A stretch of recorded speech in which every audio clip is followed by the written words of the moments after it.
Gasoline resistant nga ba ang ating samurai paint? Kaya i-test natin mga samurai kung gasoline resistant nga ba ang ating samurai paint.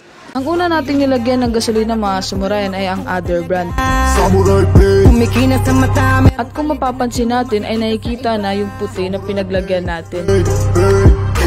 Ito ang naging resulta ng Other brand matapos natin buhusan ng gasolina. Sunod naman natin na binuhusan ay ang ating samurai spray paint. Kung papansinin natin ay wala pa rin pinagbago sa ating pintura. At ito ang naging resulta matapos natin buhusan ng gasolina. At ito na ang naging resulta mga samurai. Ang Other brand ay nalusaw sa gasolina, samantalang ang ating samurai spray paint ay nanatili pa rin ang ating pintura. Kaya kung ikaw ay samurai paint user, pwede mo rin ito i-test kung gasoline resistant nga ba ang ating samurai paint. At tandaan natin mga samurai na ang gasoline resistant at gasoline proof ay magkaiba. Dahil ang ating samurai spray paint ay gasoline resistant pa lamang ito.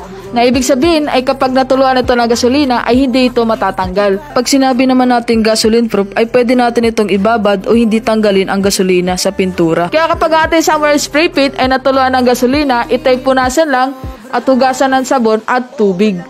At huwag natin itong ibababad sa gasolina. So yun lang ang samurai, natandaan natin ang ating samurai spray paint ay gasoline resistant.